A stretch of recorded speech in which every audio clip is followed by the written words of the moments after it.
Welcome to A Woman's Brew, where women talk about beer. In today's episode, we have the privilege of talking to Dr Christina Wade about her new book, Filthy Queens, A History of Beer in Ireland. I'm Joanne, and this is Tori. Hello, hello. And we're two beer-loving women on a mission to get more people drinking and talking about great beer. Come join us.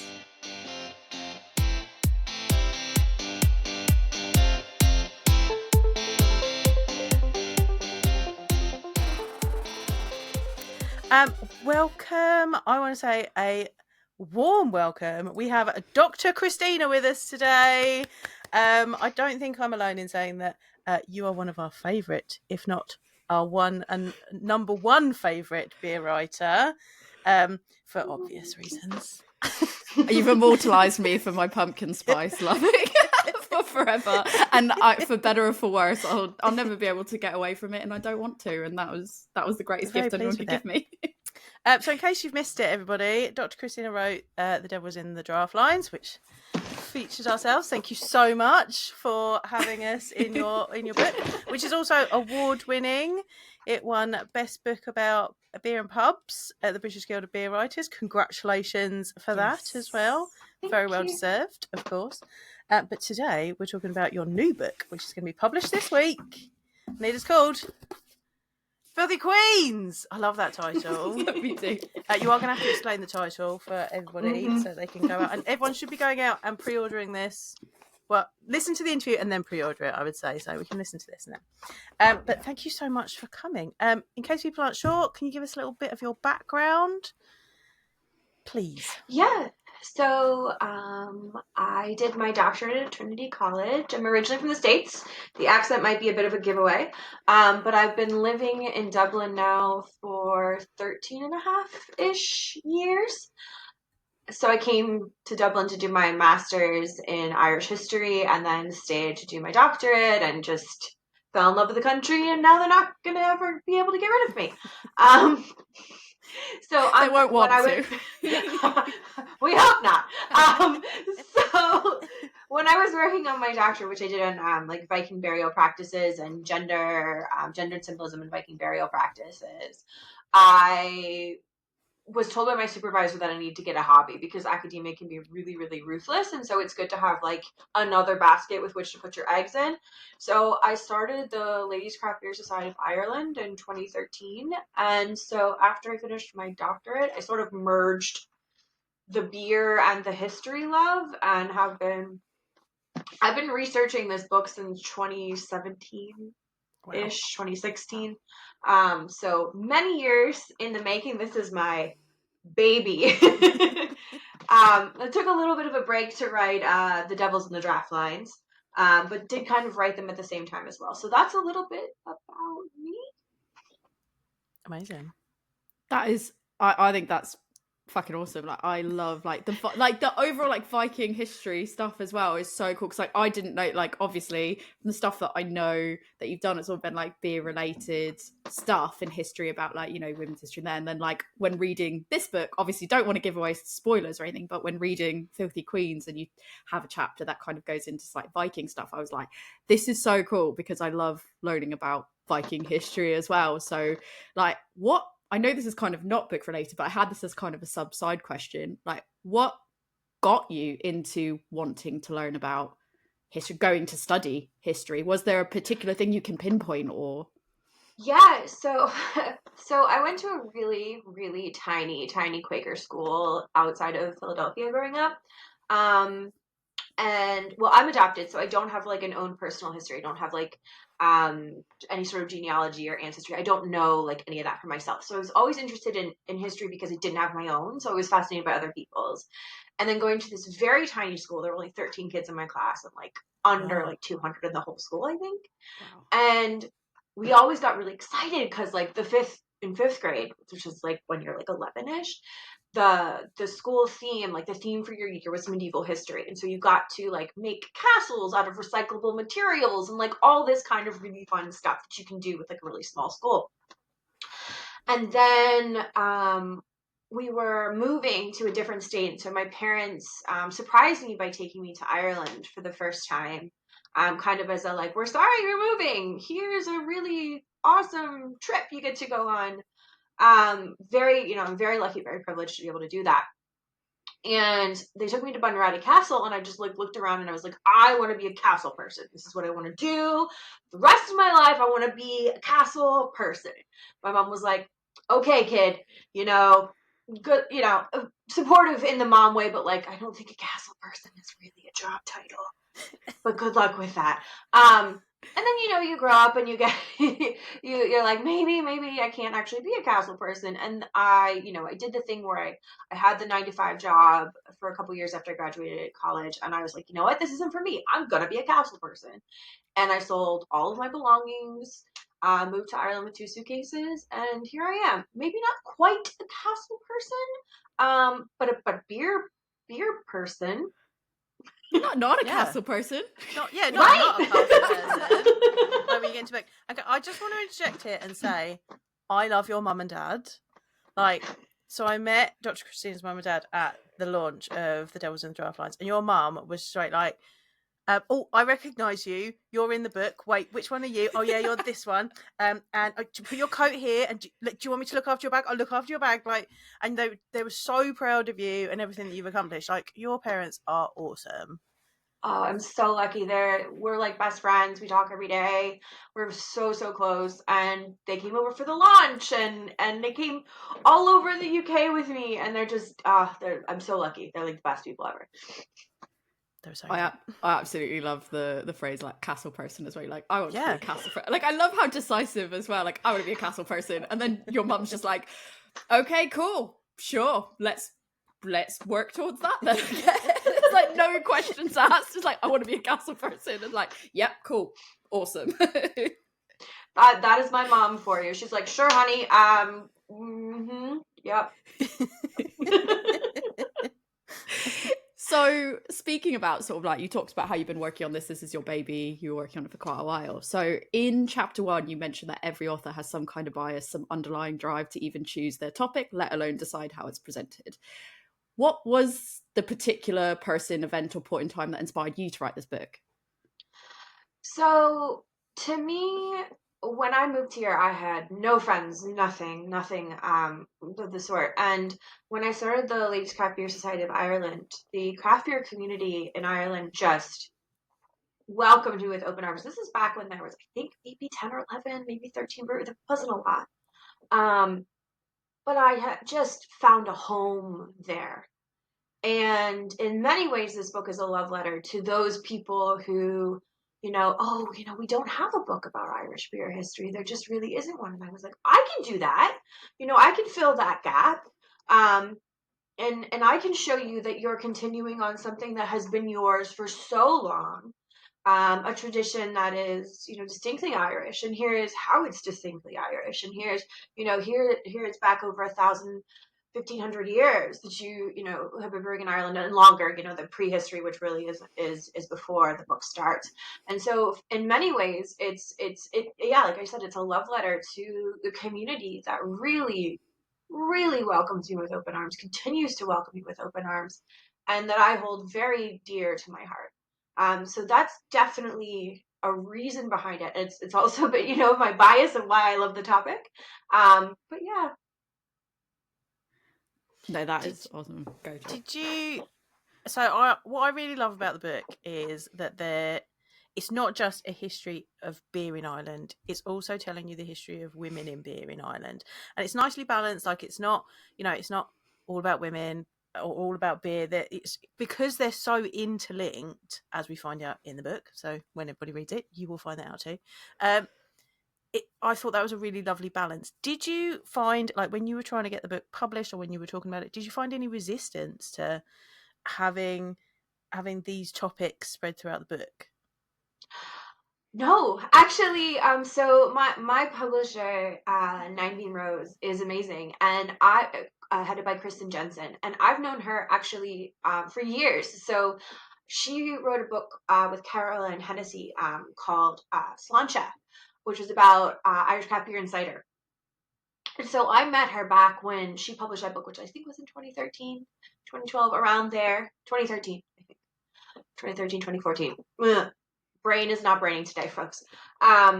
And so I had met her back then. She runs Edible Ireland. And so I was giving a talk. So I was writing this book for my own self. And I was like, you know what? If I have to self-publish it, I'll self-publish it.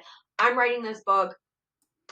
It's getting published come hell or high water. I don't know who's going to publish it, but I'm writing it. And so then Canberra approached me to write The Devils in the Draft Lines. And so I signed the contract with them, and I was still working on Filthy Queens in the background. And I got invited to give a talk at Electric Picnic in the food and drinks, or the food theater, the drinks theater. And so backstage after that, I ran into Kristen, and she was like, oh, so what are you up to? And I'm like, well, I'm writing this book called Devils in the Draft Lines. And she's like, oh, you thought about writing something like that for Ireland? And I was like, funny you ask. I have this book. And she was like, I'm in. Nice. And I sent her what I had, and she's like, I'm in. So we signed the contract like this, and, she really supported the emphasis on women throughout the book. I mean, of course, you couldn't not have the emphasis on women because, of course, women are such a big part of the story. But yeah, absolutely no pushback whatsoever, just lots of encouragement and a lot of excitement. She's an amazing publisher. Amazing. When I was reading it, I get that, like, I always refer back to this anecdote that I heard where Sandy Toksvig was in a history lesson, and one of her tutors was like, oh, we found a bone and it had 28 notches knocked in it, and people were like, oh, it's man trying to, like, make a calendar. And she was like, well, I argue that actually, was it man? Who needs to know about 28 days in a calendar? Was it in fact woman? And then it makes you think about how often women or, minorities are knocked out of history because of who wrote the books. And so I'm reading this and I'm like, this is the true history. Like, we're hearing all the sides and all the things, and that I really love that about this book. Thank you. I mean, of course, like, I have my own bias. Like I said in the intro, Yeah. I'm also very biased. I have a feminist slant. Like, that's how I read and write history. I try to be as upfront and honest about that as humanly possible. But I try to present things as they are, which is that they're nuanced. Most things have gray area. As I said in my first book, people can be both the villain and the hero to different people, or something in between. And so I try to make sure that I'm presenting things with the context so you understand what's happening, and give you those sources. There's an extensive bibliography so you can read it for yourself. So you can research for yourself if you so choose. So you don't necessarily, and you shouldn't take my word for it. You shouldn't take anyone's word just off the jump. You should, if you're interested in something, do your own research and look more into it. But I try to present things as nuanced when appropriate. Yeah. I'm totally jumping in, Tori. Sorry. That's cool. Go for it. My voice today. Go for it. One of the other things I keep, like, I don't really have questions. I just have things that I want to highlight about this when I was reading it. And I really like that you tell us the source and where it's from. And it's like, we think it's this, but we're not really sure. But also we're looking at this source, or we're looking at these records. You tell us the story, and it, when you're reading it, you're like, oh, I don't really know what that is. But you go, but actually, this tells us this. And I really enjoyed that. Like, you're teaching people as well while you're reading it how to look at sources and how we get, like, where we get that information from. I'm, a Time Team person. I've watched a lot of programs like that. Some people haven't. So having that kind of slant on it, I thought was really interesting. And it, like, when I'm a costume student, I my degree randomly is in costume for the screen and stage. And one of the things that we would do when we're looking at historical costumes is you'd look at paintings, and there you'd find what the everyday person would be wearing, because it's like, it's not the focus of the painting, but that's how you know what those people were wearing, right? Because in the background there's this. And I really love that you teach people how you did that in this book as well, like looking in the background to see where we can find that information. How do you go about your research and finding those bits of information? Yeah, well, like I said, this took 7 years. This took a long time. So part of the problem with writing a book about Irish history is, unfortunately, in the early 20th century, there was a fire and it destroyed a lot of records, a lot of medieval history sources, a lot of sources. And so piecing together things can be a really painstaking process.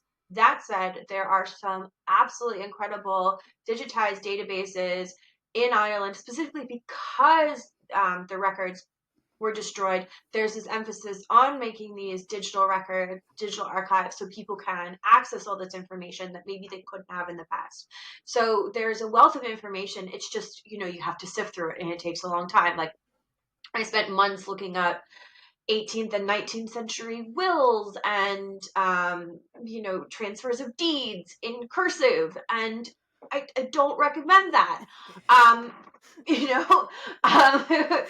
Blowing it up this big with my little magnifying glass.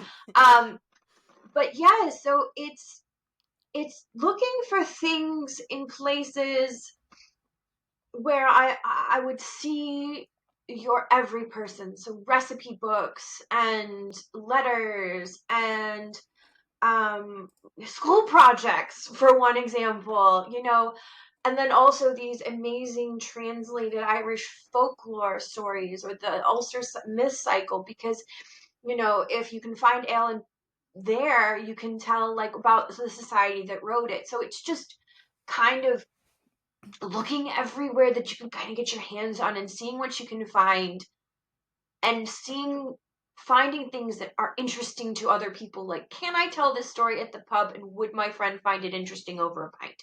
Yeah. Okay, then that stays in the book, and then there's also some stuff that the context is needed and things like that. But my sort of rule is, can I tell this story to my besties over a pint at the pub, and are they going to be interested? Are they going to be like, Christina's droning on about history again? No, I think I could, to completely echo what Joe said as well, like some of the ways that you've done that as well, it's just like a way that I don't think my brain would have even processed looking at it in that way. So looking at, like, when you talk about Peg Plunkett and you're like, well, we can gather from what she's written in her memoir, that's not necessarily about beer at all, but the way she talks about it in an everyday practice, we can then gather that this is what they did at this point in time as this type of person. And I found that really interesting, because I think it's changed my mindset on how I've looked and read historical things now going forward. Yeah. Like, I would have never thought, like, okay, let's look at what this person's saying and we can gather that. Actually, most likely that is something, if enough people are talking about it in their documentation that has nothing to actually do with beer, but it's being mentioned in letters and books, and like you said, recipe books. Like, I would have never thought about it in that way. How do you, like, in terms of when you're doing the research, like, how do you stop yourself from falling down rabbit holes? Because I feel like there's so much information, and you must go, like, reading wills. I mean, some of it might be really riveting, and some of it might be like, okay, another thing here. Like, how do you stop yourself from falling down the rabbit holes of the parts that are really interesting? The short answer is I don't. That's also why it took me 7 years. No, I don't, and also I do, because I did have to rein it in. So I kind of think, like, I start with the topics are, it goes chronologically. So I'm like, okay, what am I pulling out from this year? What is the theme of this chapter? Because the chapters aren't just, oh, we're going to do beer again and beer again and beer again. It's like, okay, what's the angle for this century? What are we going to talk about here? What is the standout topic? And then once I pull that out, then I fall down a rabbit hole of that. And yes, sometimes there's lots of stuff that didn't make it into the book, which is why there's going to be more books coming.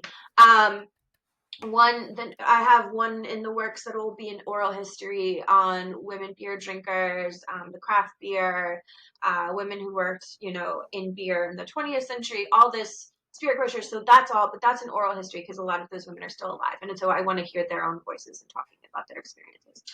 So that's in the works. But anyway, see, there's that rabbit hole. There's that tangent. No, we love it. We love tangents and rabbit holes. And that's why I was like, if it were me, I would have been off at, the professional farters. I would have been like, I guess this book's never getting written because I'm down a rabbit hole.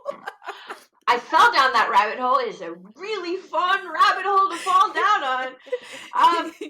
But that's the thing. Like, you just never know what's going to lead to anything, because like it's rabbit holes like that suddenly now you're knee deep in, like, 13th century or 14th century or 15th century medical texts, and you're like, how did I get here? But oh my gosh, look at all this stuff. So I tend to just follow the rabbit hole to some degree, but then once the theme of the chapter sort of announces itself, then I start to rein in the tangents to that. Unless it's something really exciting, and then, because I just love this stuff, I would do it for free. Don't tell my publisher, or don't tell anyone that wants to hire me for a talk. But yeah. Was there like ever a point that you went, I have such a wealth of stories I want to tell that do fit in with the theme of the book, but unfortunately due to length or due to, constraints of some sort, I have to take some stuff out? And if so, like, how did you narrow down what were the elements that you went, okay, well, this piece has to come out, unfortunately, for now until a future book? Or how did you know this goes in, this comes out? Oh God, that was hard. Because sometimes the stories can be repetitive, so they can be talking about the same thing just in a slightly different way, or the theme that I want to pull from a story is also in another story, and so then I have to pick between the two. And so then I choose what elements of that story also go with the larger narrative in the chapter. So, maybe we're also talking about drinking cups, and this particular story mentions one of those. So I choose that over the other one. Not that one's better or worse than the other, but it just fits here. Whereas maybe in a later book, that one will fit better there. But it's hard. It's really hard, which is also what a good editor is for. But yeah, oh God, it's hard. It must be hard as well, because it's all like so close to you, because you've done all this research, that it's like, you're like, oh no, these are all my babies. I can't choose between them. Like, I would have been like, someone else 100% has to choose for me, because there is no way. I'd be like, but this is really good. This is really good. People need to know. So hard. So hard. Out of all the stories in the book, which is your favourite one? I'm going to make you pick between your babies. Oh, goodness. I would never do that, because oh my gosh, I love all of the stories, but I think the one that makes me sort of giggle the most, or like I just find so wonderful, because I love the supernatural and I love spooky things, and so ghosts, we were talking before we started recording, I love ghosts and all things Halloween and horror and spooky. And so there's a story about ghosts that come back and haunt their own funeral, and then they get into fights with the local zombies, and I love that story. That they had to turn the Yule ale into a funeral ale, and then they just ruined the funeral by coming back being wet, dripping everywhere, ignoring everybody, and just bringing the vibe down. And it's just great. Like, it's just a great story. And it goes to show, of course, the importance of ale, but that, for a long time, humans are really interested. We've been interested in the supernatural. We know sort of the irony in coming back and haunting your own funeral. And I think it really creates a line between the past and us, because we can relate to enjoying these kinds of stories. We can be like, that's something that we could see a horror writer writing, or, someone telling around a campfire. Like, these are the kinds of stories we can relate to. Now, it's kind of said not in a super spooky way, like the story is sort of like, okay, they're back here, they're ruining the vibe, and how do we get them to leave? Like, what is happening, and why are they fighting with the local zombies? Like, what is going on here? But I love that we can hear that story and go, this is a good story. And it's been a good story for, centuries. So that's probably one of my favorites. There were so many stories I felt like I like how up front at the start of the book, you were very much like, look, you did say, I've got a bias. And then you did say, a lot of this is myth. not all of it is fact. I'm going based on these stories that may not be 100% true, and some of them were more like historical accounts based on documents, and then some of them were like myths and stories that have been shared. And there were so many things that I learned, or just fun stories that I felt like I was reading, and then I'd go, I need to go tell my husband this. And so I'd be like, I need to get, and I'd like rant. And that was one of the stories, because your exact words in the books were, at first it was cool, but not that part wasn't your exact words, but you're going, at first it was cool, and then eventually, and then your exact words were, yeah, then they started bringing the vibe down. Like, they were killing the vibe. And it was like, when you and Ven, like, and then they were there, and everyone initially was happy. This is a good sign that they'd come back to attend their funeral. And but then eventually they just kind of were draining money, because obviously you go on to explain that basically as part of this ritual, in order for things to come to a conclusion and for people to move on and move forward, like, they have to drink this ale, but then they couldn't drink the ale because the ghosts are the ones that are, drinking it, and they're bringing the vibe down because they don't want to talk to anyone, and they're hogging the fire. And I laughed out loud at that, because I was like, that idea in my brain was just so absurd that I was like, I need to go tell my husband this. And so I closed the book, and I was like, I need to tell you about this story, about like this history, that this legend. I was like, so good. And he was like, oh, that is pretty good. And then I'd be like, all right, I'll be back in 5. I literally did that today. I was finishing out the last chapter today, and I'm sat in my room reading the book, and my husband was in his office working, and I was like, babe, there's a bit in here about an Irish hop picker who stole stuff from a pub in Chartham, and that's literally like 20 minutes down the road from me. And then I was working out which station in Maidstone it is that they had the fight at, and I was like, and I'm like, Oh yeah, the brawl. there's a fight. They had a fight at Maidstone Station. That's definitely Maidstone West. And picking out where it is, because we're Kent and it's right close to us. I was like, listen, this is in my book about Irish beer history. It was great. It is fun, and I do occasionally walking tour beer history tours of Dublin, because there's something about being able to like just see, like, okay, so here's a wall, Yeah, and throughout, this is a medieval wall, and so throughout Irish history, the English would put taxes on ale so they could build walls like this, and to actually, oh wow, some of these are still standing, and here's where this church is, and that's where these wills come from, and that's being able to kind of see those things. yeah. I think really brings it alive for me, at least. And it's real, funny. right? It's not they're stories, but there are things in here that really happen to real people. Like, so being able to pick out those bits and be like, yeah, that's the place that happened. That's really interesting. I love history. Yeah, I was gonna say. And even the myths, they tell us, I think we could go out on a limb and say there probably weren't zombies, and there probably, there might have been ghosts. Let's not rule it out. Yeah, let's not totally rule it out. But what it tells us about the importance of ale to funerary rituals, it tells us they were brewing for Yule. It tells us that the society that wrote this acknowledged that these traditions existed. And when we look at that, and we look at it compared to archaeology, and we look at the law codes, we can say, okay, all of these things together mean that this was something that really happened. And because we can see it in these myths and these stories, we can say that it had some cultural importance.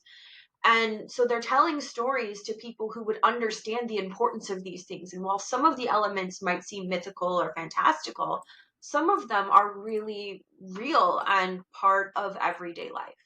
And then you get a great story with it too, In terms of, so we've just talked about sort of like, what's your favorite from the book overall? Did you have a favorite story of something that you were like, I love this story so much, but it doesn't fit in the book, and you just want to be able to share it to people? So like, when you go to the pub to meet up with your friends and you knew that this wasn't going to be one that would be able to go in the book, you couldn't wait to tell them. Yeah, so there's a really funny story, and I'm not going to remember all the details, but it's an Irish myth about a gentleman who goes to this house and basically ends up getting really tipsy, and at some point he thinks he's in like a massive storm and he's on a ship, but he's actually in the ale vat. And they like pull him out, and they're like, maybe don't drink so much the next time. And it's just like, it's really funny. That is... Can you even imagine? You're just like, oh, it's all kicking on. They're like, you were in an ale vat, sir. And he was like, no. And they're like, please, we gotta get you out now. Come on now. That poor bartender. Party's over. Were there any stories that stuck with you, like in, you know, I don't want to say like haunted you, because they don't have to be like scary stuff, but there were any things that you learned that you were like, this has particularly stuck with me, and I'm going to take this forward to how I approach things or how I do things or think about things? There were definitely some really, really horrific and sad stories, particularly once we start talking about colonization and the impacts of colonization, people being murdered in brew houses. I think one of the stories that really stuck with me is the story of the woman who was forced at sword point to, or her son was killed in front of her. First, it's forced at sword point to drown, and then she was subsequently forced to brew for these people. And that is just horrific. It's so sad. It's really upsetting, and there are lots of stories like that. And that's one of the hard parts about this. We have these amazing, funny, interesting stories, and then we have these stories that just, it's just sorrow. It's grief. It is sad. It is heavy. And it is how to tell that story in a book where there are also happy stories and joyful stories, and giving it the context and giving it the seriousness that this deserves, and the horror that happened, and doing justice to the real people that this happened to. That is something that I hope that I have succeeded in, because it was really important to me, to be able to balance the horrors of colonialism, you know, the horrors of murder, you know, children being killed, with, you know, the other stories that are in the text. And that was hard for me, and that was something that really stuck with me, was, you know, writing and rewriting. Those were the hardest ones to write. Those were the hardest sections to include. That was the hardest, because it was really important to get that right, you know, to get that voice right, and to find that balance. Yeah. And I really hope that I've succeeded there, but that was hard. I think you succeeded in it, to be Yeah. fair. I felt like how you wrote it, it had the exact right tone that it needed to have in terms of, you know, seriousness, in terms of fitting in with the rest of the stories. And I don't think it was like, you know, it wasn't like when you kind of go, I'm going to tell something serious and then I'm going to put something funny next to it to kind of take the softening off. I felt like it had all the right amount of sincerity and seriousness required for it, so people could get the idea, you know, without going, you know, so much into detail that it's going to leave people forgetting about everything that you had talked about before. Like, because it's, I think that can be probably what's really hard as a reader, when you're reading something and you go, okay, this is a fun story, this is a serious story, and then like if you're reading something that is almost counterbalanced in the opposite direction, it kind of takes you out of everything you've just read. But I felt like, you know, how you did it fit so seamlessly in with everything else before and after it, that you could get the sincerity and the right level of, you know, heaviness to it without going, oh, that's just taken me out completely of what I've read before. It was impactful, but in my opinion, in all the right ways. I'm sure Joe probably agrees with that, to be fair. Yeah, definitely. And I think, you know, I am English. Sorry. You know, my people, but like colonization was horrendous. And like, to think that Ireland, you know, it's not that, like, it's literally there. And the things that that the English people did to the Irish was absolutely horrendous. And very little of this do we learn in history lessons at school. It's that, you know, we were the victors, so, you know, oh yeah, you know, it's just Ireland over there, you know, we've got that bit up there and they have that bit down there, and we're not going to talk about any of the rest of it and say about the, you know, horrendous things that we did to these people. So being able to read that was really interesting. Again, like seeing all the different types of people that are in history that have been removed, seeing all of that, but also the bits that people don't want to talk about, because that's, you know, that's not the funny bit, it's not the nice bit, and we're just not going to talk about that bit. Like having that in, it's a really good balance of all of those different things, and makes me want to go and like actually go and have a look at what we did and really understanding that, because we don't talk about that in schools over here, and maybe we should. It's the same, like growing up in the US, they didn't talk about, the transatlantic slave trade. They didn't talk about, the horrors, the Trail of Tears, the things that people did to, Native and Indigenous peoples. Like horrors of colonization in the US, and not even in the US, in North and South America, and they just gloss over it. And thank goodness people are bringing that up to the fore, and we're re-educating ourselves, and we're learning and stuff. But they really don't teach you that and I mean deliberately they don't teach you that in elementary school and when you're growing up and things like that. Hopefully that will be continuing to change. But yeah, I totally can relate to you. It's as an adult that I've been reading these books. It's as an adult that I've been teaching myself about this stuff. I mean, I did have some stuff when I was really young in my small school, because that was important to them. But in middle school and high school, like they gloss over it so much, and you have to do your own, basically teach yourself that history. Mm-hmm.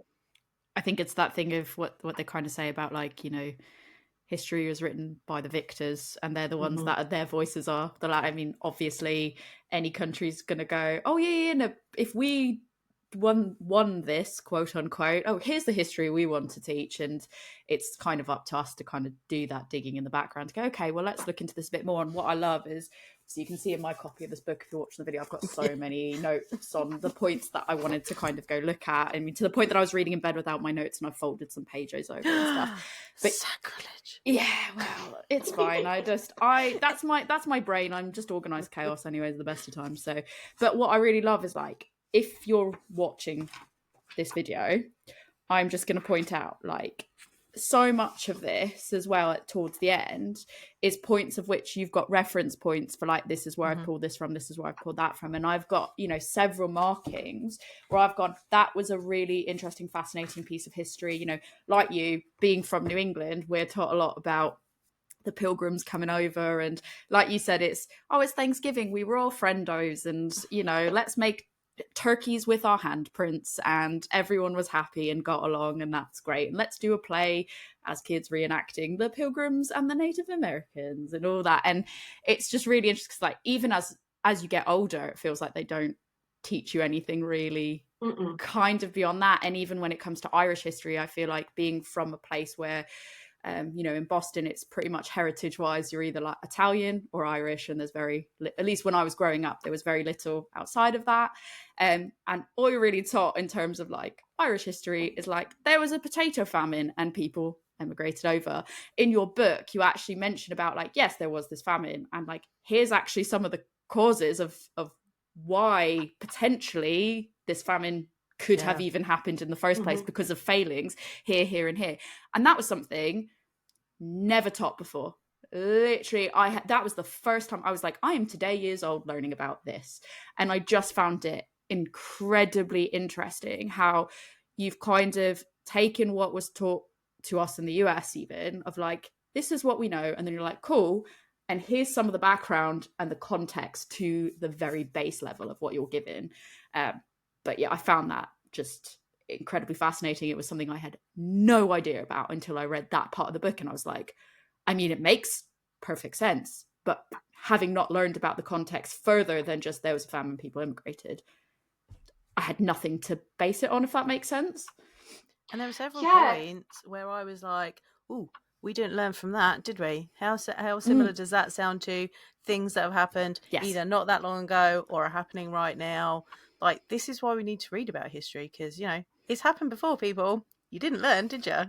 I wrote those same notes down of that. Like, there were so many things, like, you talk about lobbying for, the duty on beer, and, what happened during plague times and how businesses were impacted during plague times, and all of those pieces. And I kept the theme for me across every single chapter of, like, there's various stories that I've gone, I can relate this to something in present day contextually. It might not be the exact like for like, but I can take how these people are talking they felt in this situation, or how things have played out here. And I've gone, I can transpose some of this to some of the problems we have today. And I felt exactly the same as Joe, where I've gone, it feels like we haven't learned from some of this, and we should have learned from some of this. And history repeats itself.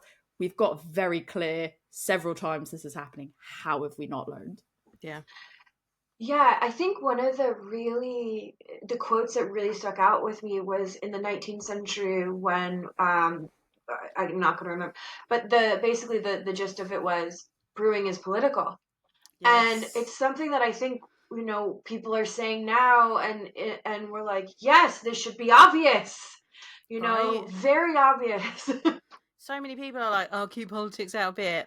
Sorry, politics and beer go hand in hand. Feminine. Being a woman and politics go hand in hand. Reading and politics go hand in hand. Sorry about it. Like, everything we do is political, so get used to it. Yes, like you just might not be the Absolutely. audience for it. Yeah. If this is upsetting you, you're clearly not the right And if target it's audience making for you it. uncomfortable, have a think about why that's making you uncomfortable. Then. Yeah, because I think when we read history, we should be a little uncomfortable. Like, Yeah. everyone should be a little uncomfortable.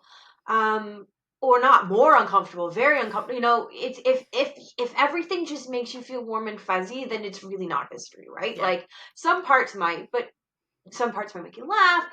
But you should find stuff that's like, this is hard to read. I don't like this. This is this is awful. This is, you should feel that. That should happen. I think that how do you, if everything is warm and fuzzy, that suggests everything is going great, and it means that there's no need for improvement or bettering anything. And it's like, well, we all know we don't live in a perfect utopia, so it's very clear that we shouldn't feel warm and fuzzy by everything, because if that was the case, we would be in a utopia, and we know that that's not the case. I think everyone can agree with that, regardless of how you feel about certain sentiments. So yeah, completely agree with that. To take a step backwards, because I realised that we actually didn't say this at the beginning, do you want to explain to us, so the title of the book is Filthy Queens, The History of Beer in Ireland. Do you want to explain to us where the phrase Filthy Queens comes from? Because I know that there's going to be people that are like, well, you never explained that. Please explain that. Yeah. So, in the early 1600s, there was a man called Barnaby Rich. He was an English army captain, and he decided he was going to retire to Dublin. And he felt, with his complete lack of credentials, that he somehow could write this book about Ireland called The New Description of Ireland. And he's very biased, and he accused Irish people of being all sorts of things. But he also took aim at Irish, and particularly Dublin alewives. He said every householder's wife is a brewer, and then he called them most filthy queens. And he just goes on and says she doesn't meddle with them, he doesn't trust them, all this stuff. But the thing about Barnaby is that, unlike other sources in England or other places where, men say awful things about women and no one really replies to it, there's no real reaction to it. Here, Barnaby actually had to write an apology several years later. And specifically to alewives, he, says, I wasn't talking about all the alewives, I was just talking about the bad sort. And I'm really sorry to the aldermen, I wasn't talking about your wives. Your wives are like the most honest and best in the kingdom, and just goes on and on. About your wife? Sorry, Yeah. not your wife. I love. I know this dude, right? We've met this dude. It's not about you. It was like that strikes me the same of like. It was banter, right? Like, obviously, like you just took it the wrong way. reread my comment. That's not what I meant. Yeah. Mm-hmm. It's just a joke. Why are you so sensitive? Just reread my book. If you reread it, you'll see that I didn't say that. No, you. That's not what I meant. Said that. Yeah, and I've read your book, Barnaby. You did say that. But it's just, and so I loved that name because in so many ways the Filthy Queens got their, got him back for that. Yep. And so it was definitely like a tongue-in-cheek sort of a thing, and like, Filthy Queen, I want to be known as a Filthy Queen. Yeah. Filthy Queen's Brewery, like, I love this stuff. Really into it, love everything about it. We're gonna make merch. Yes. But yeah, so I just fell in love with being called a Filthy Queen. And then when I was talking to, the beer ladies and some of my friends at Brew, they were like, oh my gosh, I want to be a Filthy Queen. This is amazing. And so I was like, taking it back. this is the title. I love it. This is the title because this is the insult that was not allowed. You know, this was something that was pushed back on. And I love that for us. So I feel like that's tattoo worthy, like just Right. having filthy queen. So when someone's like, what is that? Like, what does that mean? You're like, let me tell you about it. Let me get into it. And you're like, sit down. Let's get a drink. We're sitting down. I will explain. Nasty women and filthy queens. That's what we are. I love how the way you wrote it, like the way you've written this book as well, because I know, to tangent slightly, like when we've done Brave Noise episodes or when we've, you know, talked about Brave Noise, encouraged people to brew Brave Noise, there's been so many like male identifying, you know, brewers or people within the brewing industry that, you know, initially were like, oh, I don't want to talk about this. I don't want to get involved in this. Not because they weren't supportive, not because they didn't want to get into it, but because they felt like, oh, who am I to say something here? Like, I shouldn't be the one speaking up about this because I don't have this lived experience. And, you know, we've tried to talk to them to go, well, actually, yeah, you don't have this lived experience, but you talking out can educate other people. And so sometimes they go, you know, you see an event that's like, an event talking about diversity in brewing, and they're like, oh, well, I don't want to go in that room because maybe that's not for me. And what I think is really brilliant about this book as well is it's called Filthy Queens.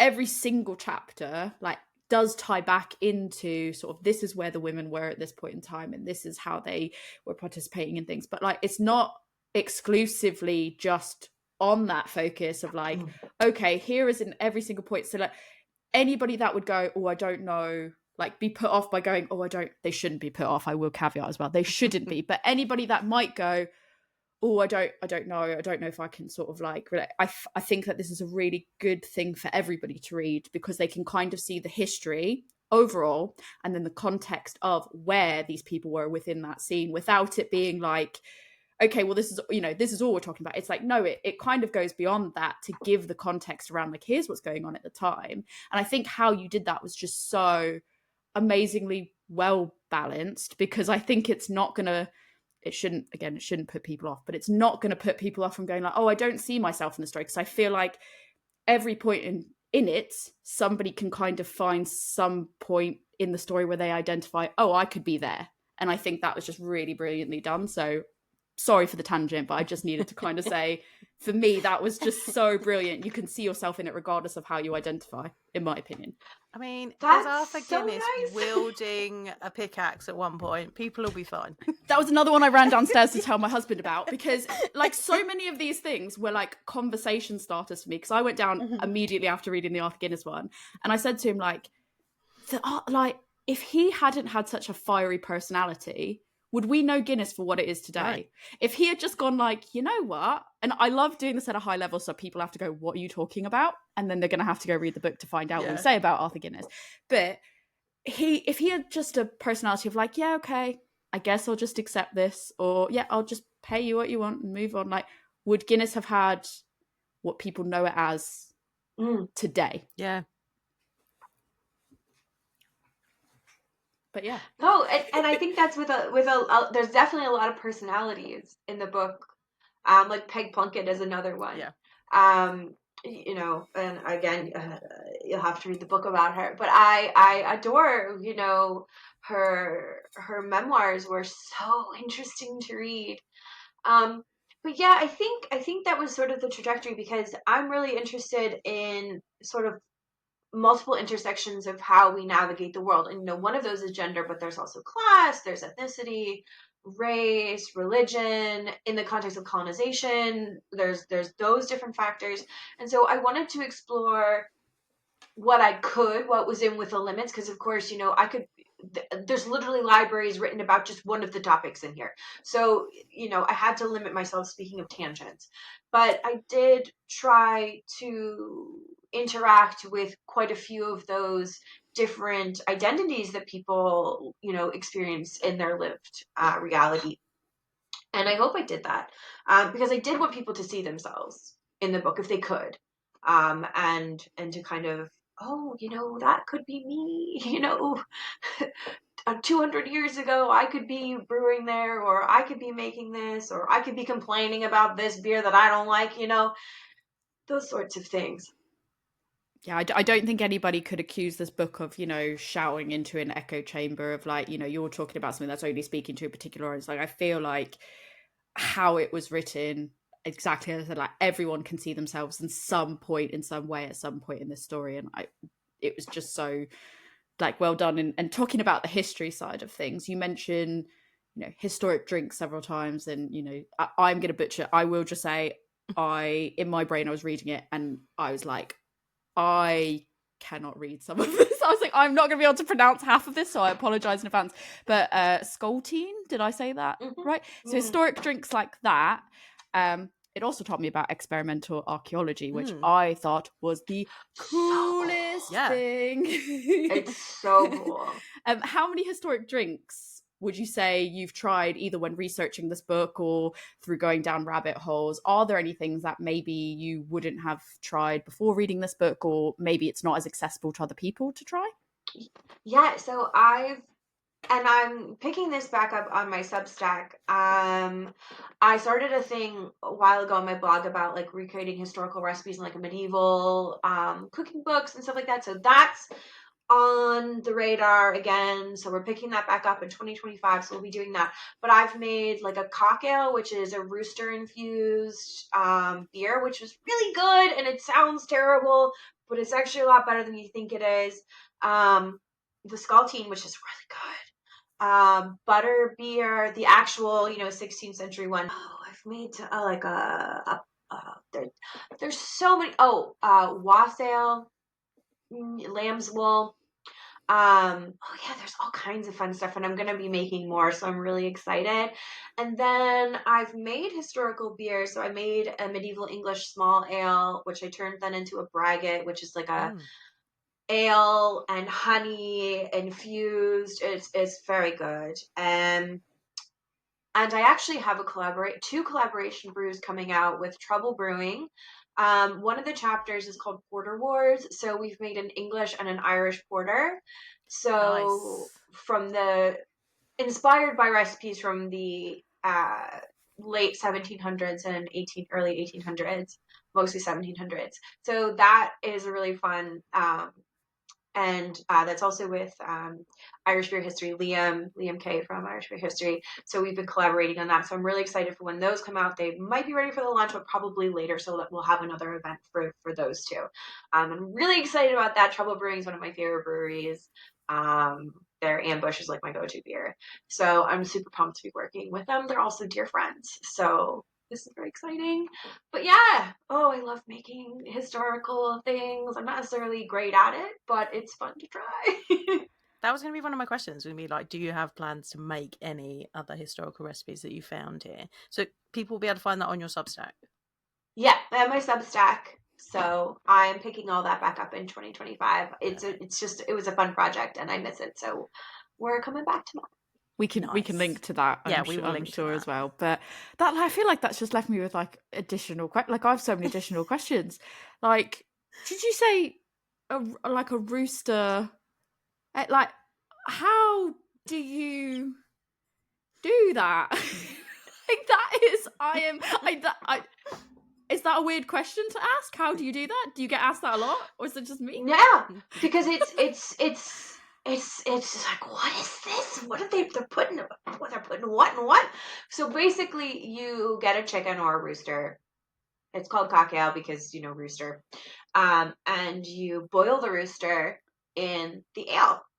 And then you add things like raisins and dates and like mace and spices and you kind of just let it sit. Now, I've made recipes for sort of an instant one because it can take like a month and like food and safety with like leaving out something with boiled chicken in it. So I made mine in 3 days and left it in the fridge. And it was really quite good. So what happened was the chicken added just like a richness to it. You didn't get any like poultry flavor. I think I made a joke something about it's like one of the things that actually has chicken in it that doesn't taste like chicken, as opposed to what normally, how everything that isn't chicken tastes like chicken. This one actually just doesn't taste like Doesn't taste chicken. like It chicken. is in fact chicken. Strangely. But it just added this like thickness and richness to like the body of the drink, and it was actually quite enjoyable in my opinion. But you know, like I said, I kind of messed with it a little bit, but I've been able to track down multiple recipes. So on my Substack, I'm going to be going through like 3 or 4 different recipes ranging from a load of different centuries, like 15th century onward or 16th century onward. So you can kind of get an idea of like how different they might have been, or maybe they're all similar, maybe they're all the same. But it is interesting, and because it was in so many different recipe books, we have to say, okay, there must be some reason why people are making this. Now, one, of course, is using it as medicine. They're calling it a medicinal version. But it also must have tasted good. People, because it's popular. It even made it into sort of like a slang dictionary for like the young buck in the 19th century. They called it like I think they called it like a provocative drink or something like that. So like, you know, it's not, it wasn't super obscure, we'll say, if it, you know, if it could make it into there, and people were aware, you know, of the elephant in the room of the name itself, being, you know, provocative, I should say, as the dictionary calls it. But yeah, it was actually quite good. It's actually quite good. That's like literally just blown my mind, because you describing it, I was like, yeah, I'd try that. Like hands down, I would try that. If somebody made that, I'd be like, yeah, all right, I'll give it a go. It was something that I was like, oh, this is gonna be terrible, and I was like, wait, nope. Oh, you know what?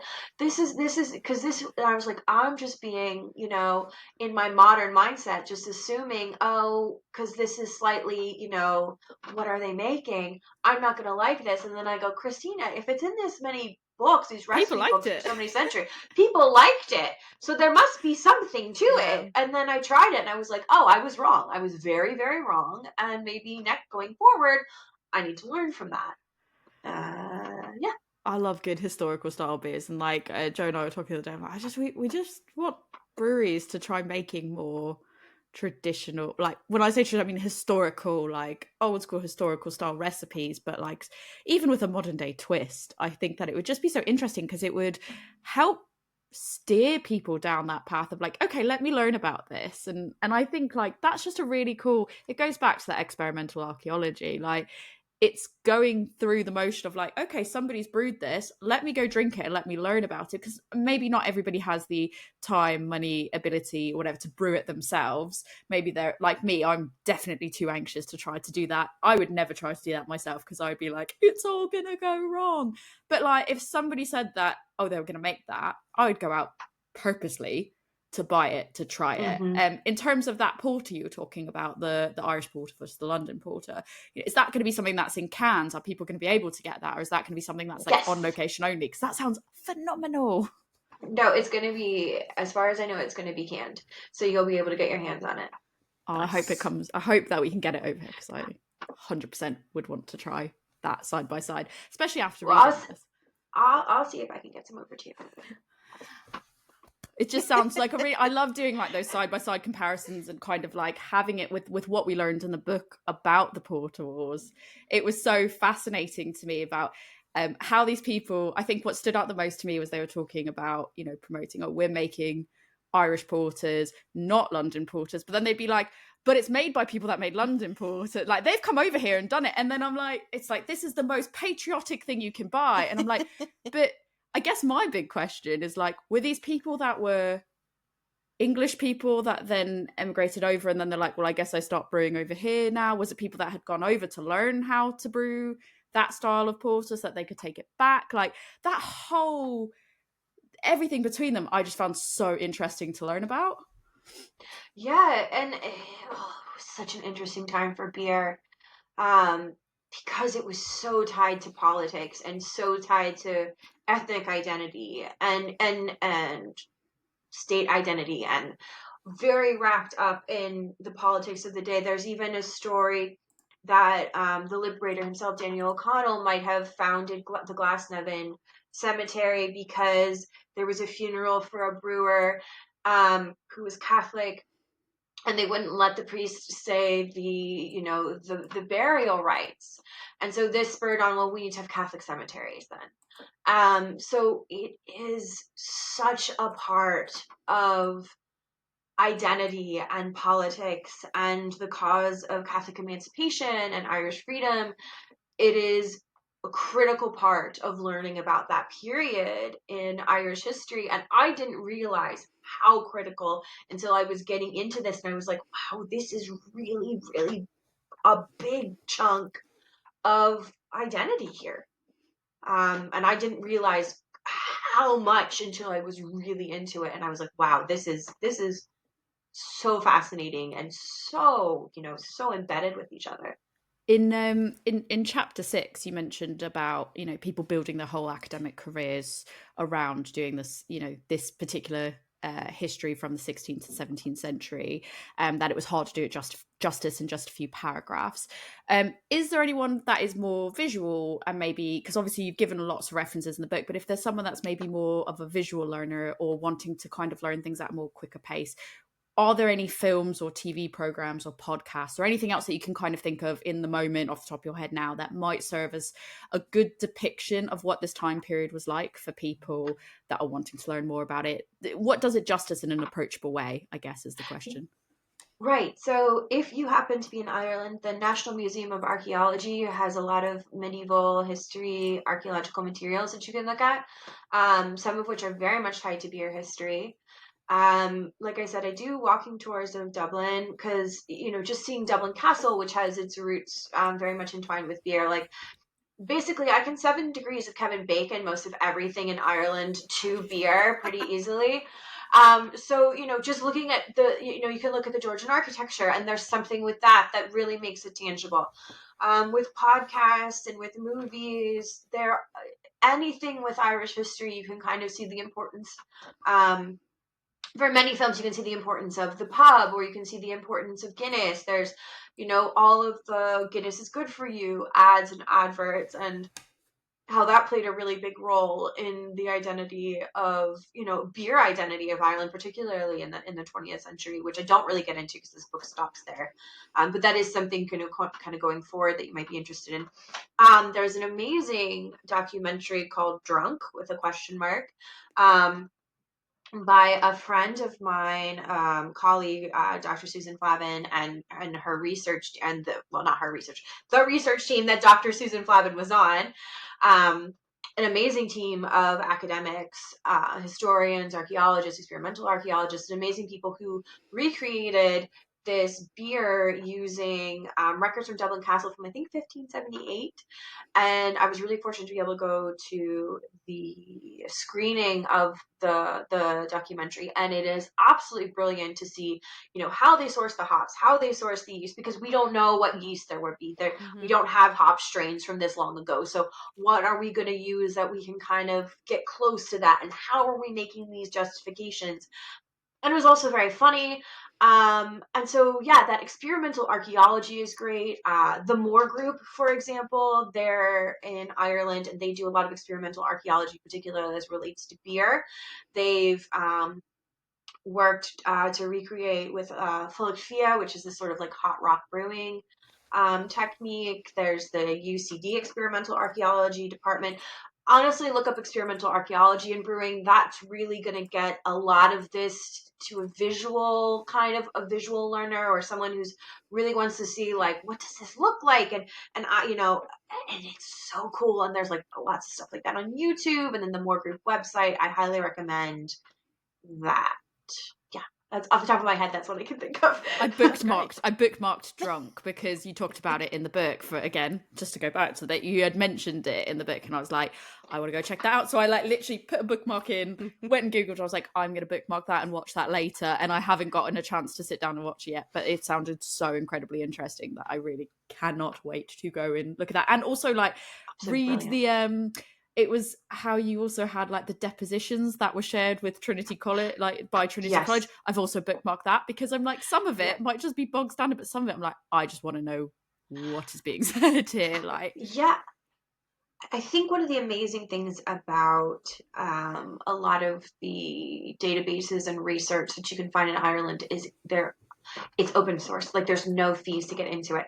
And I think that's really important because there are so many independent scholars and historians who are local historians, and to be able to access that information without having to pay fees, because I mean, fees to, to one database, it might be something, but if you're a historian, you're subscribing to 5, 10, 15 of these things.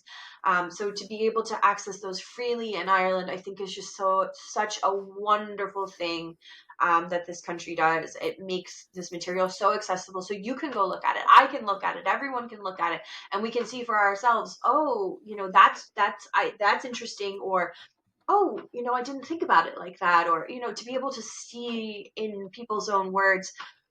And to have scholars working really hard to digitize this stuff is absolutely incredible. Digitizing this sort of archival work is so important. Mm-hmm.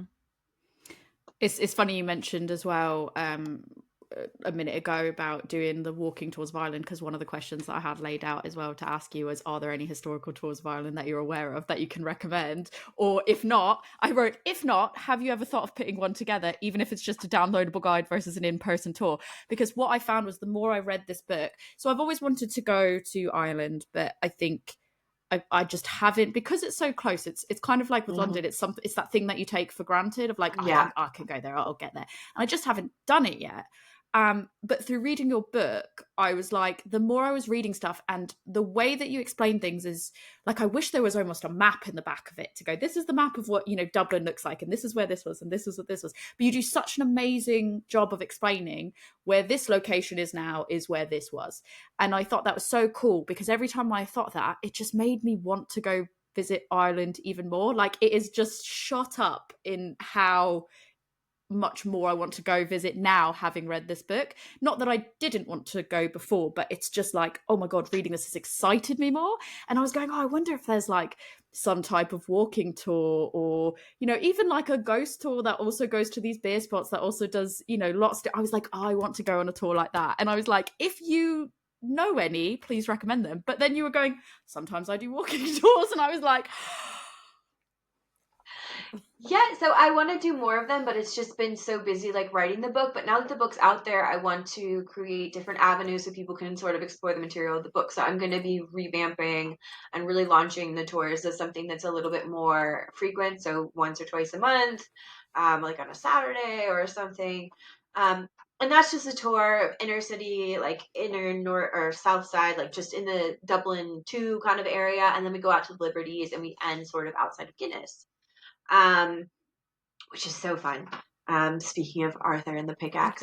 So, yeah, because, and I'm also working on creating a map so people can see it visually and understand. So going through, all of the records that I can, and placing people within Dublin. Ireland itself is a little bit beyond what I can do right now, but we're going to just start with Dublin so people can really kind of visualize where everything is, hopefully making something interactive. But I love to get funding for that. So I want to see if I can get some funding to get that together, because I'd like to make some sort of kind of like digital museum type thing. But yeah, I would like some funding for that. So we'll see if I can secure some. And, if anyone's out there that wants to fund a digital museum, that would be amazing. So I will say, as a person that, immediately what I was thinking of was, I was like, it would be so cool to just have something. Through reading it, it made me want to go in more with a lens on like the history around, just the history in general, but then also with that extra layer of beer. And I was thinking, like, how cool would it be if there was like an idea like a beer passport, but not a beer passport, where it was a little bit like, we're going to start our tour here.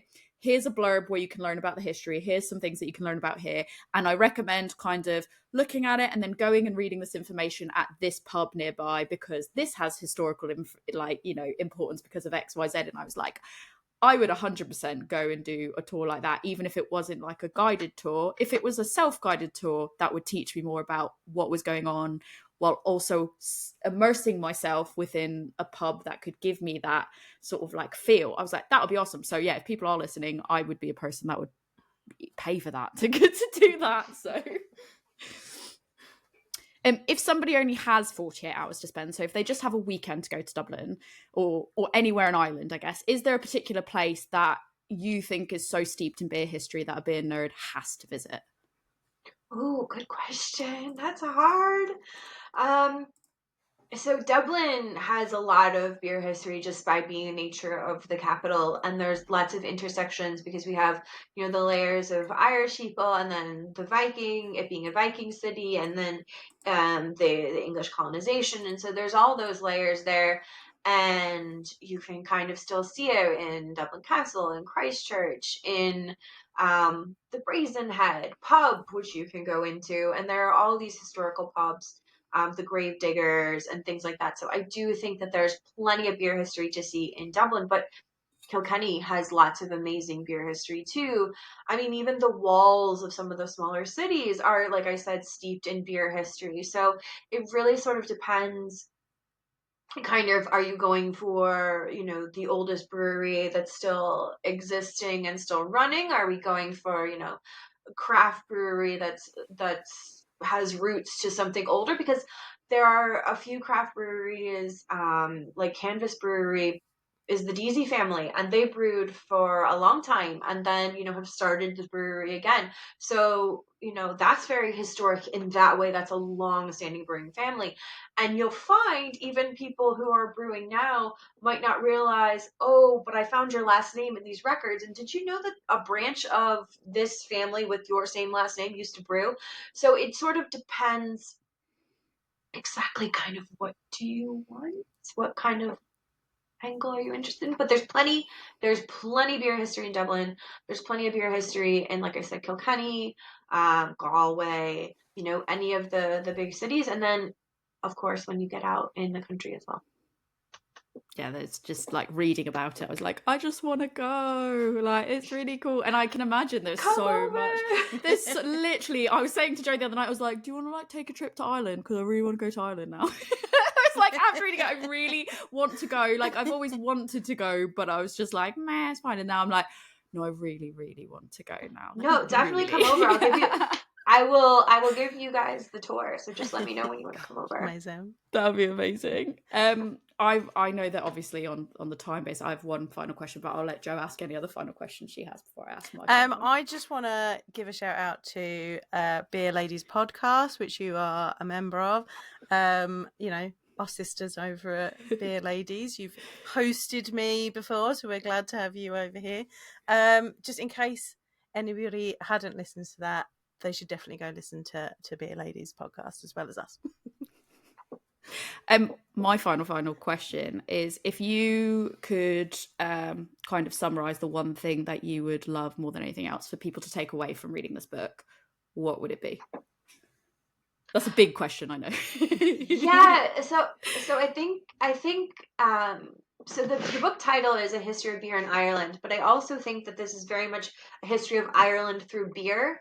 So I think that's kind of the big takeaway, that beer and ale aren't necessarily just this ubiquitous part of life that's sort of forgotten and mundane. I mean, it can be that, but it's also this really political part of existence in Ireland. It's something that was really wrapped up with identity. It's something that can be wrapped up with gender in some circumstances, or class, or all of these other things, medicine even in some circumstances. So the book is not just about the history of beer in Ireland, it's about the history of Ireland through beer. And that would be my takeaway. I love that. I feel like I had so many questions and I was like, just to try to narrow it down to the best of the best of the best. And then I was just like, I need to throw that one in. And yeah, that to me definitely resonates. So yeah, it makes sense to me. So amazing. So the book is out on the 30th of January. I think so, yeah. Yes. So go pre-order it in all the good book places. And go buy it and go read it because it is amazing. Before you go, is there anything you would like to plug? Your Substack, maybe, as well as the book? Yeah, so my Substack is Brachiotrix, which is also, I'm on Blue Sky and I'm on Instagram. So you can find me there. It's Brachytrix at Everything, which is the Latin for alewife. So that's, yeah. And then I have a website as well. Same name. Very simple. Just find me if you know. That's the same thing. Yeah. But I also just want to say thank you to Tori and Joanne so much for having me. This has been so awesome. You're always welcome. Thank you for coming on. Anytime. Literally anytime. I've got so many more questions I can ask you, and you're going to regret saying, yeah. Oh, amazing. thank you so much for coming on. Thank you. We didn't even get to talk about the beer that we were drinking on the episode. And I feel like I had a really, really good one. Do you want to say what you were drinking? You did better than me. So I went through my stash and I had nothing from Ireland, which I was very upset about, apart from a 0%. You had an alcohol-free Guinness. I did have a 0% Guinness. We could have drunk that. I sent that to you. Would have been interesting. Did. Yeah. I nearly did, because I was like, "Oh, the Guinness, what a badass! Let me have it's a weeknight. Let me have a Guinness on his behalf." You got to read the book, people, to find out about how great Arthur Guinness was. But I did have. I had. It's from Campervan in Scotland. It's Scottish nitro porter, gluten free. Extra black, and it is delightful. So not quite Irish, Scottish instead. Porter Wars. Exactly. You know who wasn't mentioned in the Porter Wars? Scotland. Scotland was not. Scotland not part of the Porter Wars. Yeah, so mine was, I had gotten this because already it was just interesting to me. Haha, it'll be funnier in a minute when I say this, but it was interesting to me when I saw it in the fridge. I think I saw it at Elusive, and I was like, yeah, I'll have that. That's interesting. But I was like, do I have anything from any Irish breweries? But I do have Left-Handed Giants collab with Whiplash called So Interesting. Whiplash being the Irish pot. I think they're in Dublin. And yeah, so it's an old ale, 6.5%. And yeah, I just thought it worked on so many layers, because Whiplash being the Irish brewery, old ale, it talks more about, like, you know, some traditional ingredients. So traditional Yorkshire ale yeast was used and all that. And I was like, well, traditional, a lot of this was historical, old, traditional stuff.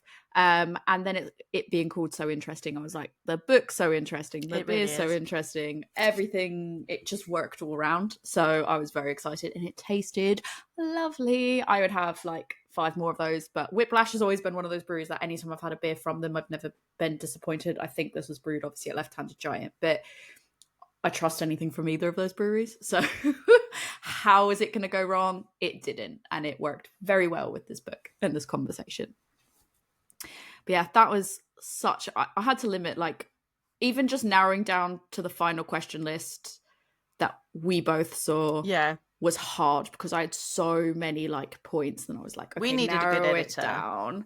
We needed a good editor, because I was like, I'm not choosing between my babies. I want to ask all the questions. I did choose between my babies, because there was one thing that I wanted to ask, where I wanted to be like, you know, it obviously talks about Viking history, and there's stories about drinking horns, and even like not so much the Viking history side of things. There's one story that's mentioned about one of the kings, and he's traveling to go visit, and you know, another one of the kings, and he drops his ale horn in a river, and they can't get it out, and he's too far from his home to like really go back and get it. So like he just decides, I'm just not going to drink, because he said something along the lines of like, well, since I was weaned off my mother, I have never drank out of anything other than my ale horn, and I am not going to start now. So he was like, absolutely fucking not. And I thought that was already the fact that he was willing to cut off his nose to spite his face, to be like, I'll go to the party and I ain't drinking because I want my fancy glassware. That made me laugh. But then also like the impact of that, where like the king that was receiving him was like, well, now I'm a crap host because this guy won't drink. I could relate to that. A whole bunch of stuff about like hosting and how important it was, and which you should definitely read about in the book. But it made me think about how, like, when I'm at events and things for work, I tend to end up being the person that's giving out beer, and sometimes I'm kind of like, oh, just, you know, people see me as just the girl that's giving out beer, rather than, you know, where I work for and what we're doing and the wider scheme of things. But actually, women have been giving out beer and hosting beer and being the providers of beer throughout history for various different reasons, and it has meant different things throughout time, which you should read about in the book. I was going to say all covered in the book. All covered in the book, so I won't go into it because you should go read the book and read about it. But yeah, it definitely made me feel better about being the person that's giving out the beer. We were saying, like, in between, kind of like before we started recording, you know, this part of it, of like, you know, what was really interesting, that I found interesting, was like a lot of it was how many women were, when you get towards the end of the book and the later sort of centuries, how many women were working within, you know, the beer industry and the hospitality industry, pubs and taverns and that in Ireland. And it was such a high number compared to what I think history would lead you to believe. And that, to me, in itself, was one of the most fascinating things. And it made me go, I thought I knew some of this. I know nothing. I know nothing of historic Irish breweries. I know nothing of, you know, how many women were really working in this trade, because I was not led to believe that was the case. And like, it was so interesting, like how many like widows were just like, yeah, I loved how many times like women were just like, right, I've got this brewery now, so I'm just going to do it. YOLO. Like, and like, I know how to do it, so I just will. Like, that was awesome. But yeah, like, there was so many more questions I wanted to ask. Like, I wanted to be like, with the drinking horn situation, what's your favorite glass to drink out of and why? Because I was just like, we all love a fancy glass. If my teku fell in a river on a journey to visit somewhere else, and I said I'm not drinking anymore, like, what's your what glass would make you not want to drink if you were to lose that? Those type of questions. But yeah, I could relate hardcore to some of the hospitality chat as well, and feeling like a bad host, because I was thinking, like, Christmas has just passed, and I was like, if I don't have every kind of drink, every kind of piece of food, and people look like they haven't eaten enough, I'm like, what's wrong? What have I done wrong? And so, like, that story really resonated with me. And like you said, the stories of like the women being the historic servers of some of the beer, and was just so interesting. And like, overall, I can't even pinpoint, what was your favorite, what would you say, like, what's one of the most memorable stories to you, one of your favorite ones? I mean, I'm not going to tell the story because I want people to go read it. No, don't give the high level, so they want to go. Right at the beginning, there is a story that is so full of female rage. It's great. like I had a real, this is horrific, but good for her moment. So was it the one we were just talking about? It was the one we were just talking about. Okay. Yeah, that one was both sad, badass, like all kinds of, it was an emotional roller coaster that I was on. Yeah. Like, I was like, it was really impactful. That one really stuck with me as well. And I'll say it's in chapter 3, and let's say it involves Attila the Hun. That's all I've got to say. It involves Attila the Hun. Clickbait there. It's badass as hell. It also sad. And then the other thing I think is, like, I knew about St. Bridget for obvious reasons, as a female identifying beer nerd, but also what I didn't know was about her thievery. Yeah, I didn't. That was something completely new to me. Big old thief. Chapter 1, big old thief. that was probably, I'm like reading it and I was like, am I the only one that doesn't know this? Does everyone else know this? Like, I was like, oh, big old thief. I found that so interesting. Yeah. Like, this book has filled in gaps of where, like with Arthur Guinness, like with St. Bridget, like there's stories where I've gone, oh, I know that person and I know what I've been taught about that person. Yeah. And then Dr. Christina comes in and fills in the gaps with like these really interesting stories and like the anecdotes that you're not learning from some of these other places. But it's awesome. I so recommend people to go and read this book. It was so good. Buy this book. And, if you haven't already, buy The Devil's in the Draft Lines as well. Because we're in this. You should get that one. Powerhouse. One of my questions was going to be like, how do you do everything? How do you do a podcast and write 2 books? And, I wish that I could do all the things like she does. She's awesome. I also loved in the acknowledgements that this book is written for a dog. that touches me. I know. I was like Tori's going to like that bit as well. I need to like that. I can't wait to go and learn, like, take this as a jumping off point, because this has sent me down a rabbit hole. I don't even have to say my favourite story in all of that was The Professional Farters, which got about 2 sentences. Yeah. Like, I'm not even joking. It was like, this is like the description of it. I want to say that because I want that to be clickbaity. So if you're listening this far, you're like, Professional Farters, what? Like, you mentioned it before. What are you on about? Like 2 sentences where it's like, and this is a thing professional farters, we're moving on now. Yeah. Which was the funniest thing to me because that's what sent me down a rabbit hole.